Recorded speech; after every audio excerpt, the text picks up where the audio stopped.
노동조합 및 조합원이 부당 노동행위를 당하면 노동위원회에 구제 신청이 가능하다.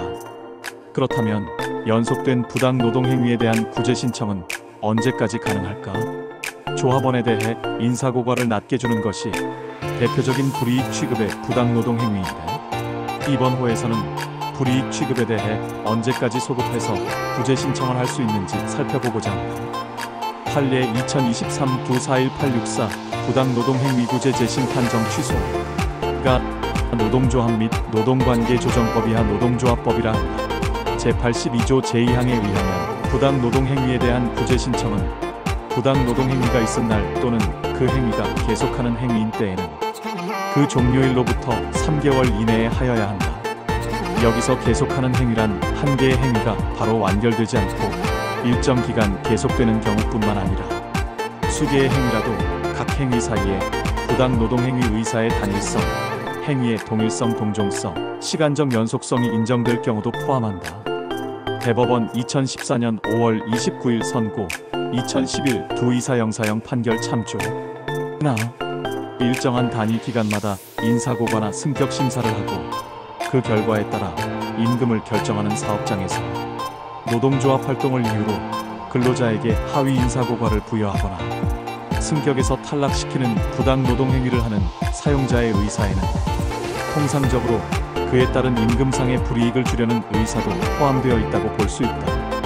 따라서 하위 인사고과 부여 또는 승격 탈락 이하 인사고과 부여 등이라 한다면 특별한 사정이 없는 한같은 단위 기간, 예를 들어 1년마다 인사고과 부여 등이 이루어지는 사업장에서 연초에 실시하는 전년도 근무 성적에 대한 인사고과나 승격 심사와 이에 기한 그 연도 동안의 임금 지급은 같은 단위 기간에 이루어진 것이다에 대한 임금의 지급과 하나의 계속하는 행위를 구성한다. 그러나 단위 기간을 달리하는 인사고과 부여 등과 이에 기한 임금 지급은 원칙적으로 하나의 계속하는 행위에 해당한다고 보기 어렵다.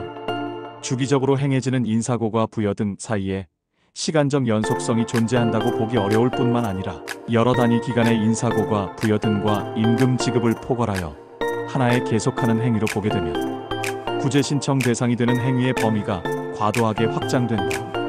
이는 노동조합법이 노동위원회에 의한 신속간이한 행정적 구제 절차로서의 성격 등을 고려하여 부당 노동행위에 대한 구제 신청 기간을 3개월의 단기간으로 정한 취지에 반한다.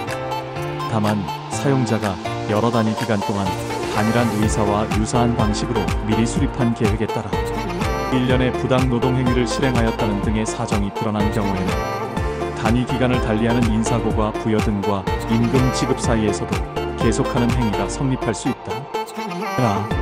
부당 노동행위에 대한 행정적 구제 절차에서 그 심사 대상은 구제 신청의 대상이 된 부당 노동행위를 구성하는 구체적 사실에 한정되므로 부당 노동행위에 대한 구제 신청 기간의 도과 여부는 근로자가 부당 노동행위라고 주장하는 구체적 사실을 기준으로 판단하여야 한다.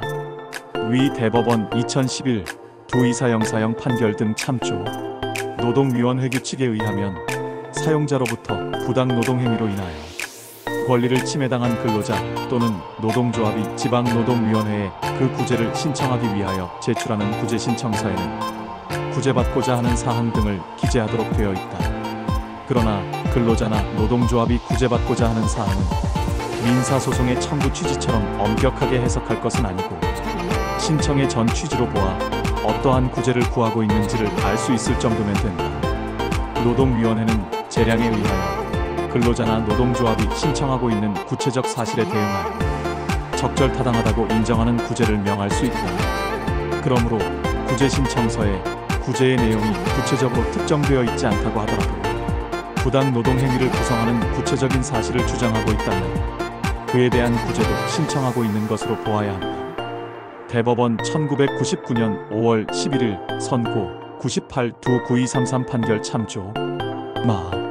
참가인들이 2018년의 인사고과 부여 등 2018년 상하반기 업적평가와 역량평가, 2019년 3월 1일자 승격 여부 통보를 말한다.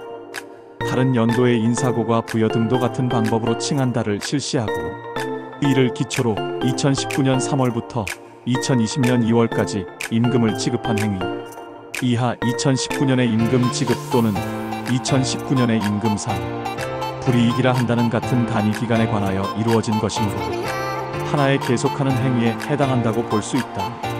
이 사건 구제 신청은 2018년의 인사고과 부여 등에 따라 임금이 지급되던 중인 2019년 8월 30일 제기되었다. 따라서 이 사건 구제 신청 중 2018년의 인사고과 부여 등과 2019년의 임금상 불이익에 관한 부분은 원고들이 이를 노동위원회 구제 절차에서 부당 노동행위로 주장하였다면 그 전부가 구제 신청 기간을 준수한 것이 된다. 인사관리상 시사점, 노조 조합 활동을 이유로 불이익 취급을 하는 것은 부당 노동행위에 해당된다. 조합원에게 하위 인사고과를 부여하는 것은 대표적인 불이익 취급의 부당 노동행위에 해당된다. 부당 노동행위 구제 신청은 3개월 이내에 가능한데 하위 인사고과에 따른 임금 불이익을 받은 경우 언제까지 소급해서 구제받을 수 있는지가 쟁점이 된 사안이다. 대법원은 구제 신청을 3개월 이내에 신청해야 한다는 법 규정을 감안했을 때 인사고과에 대한 불이익 취급은 인사고과 단위 기간을 기준으로 판단해야 하므로 수년에 걸쳐 연속적으로 불이익 취급이 있었다고 하더라도 마지막 인사고과에 따른 불이익만 구제받을 수 있다고 본 것이다. 최문광 노무법인 한성 대표 노무사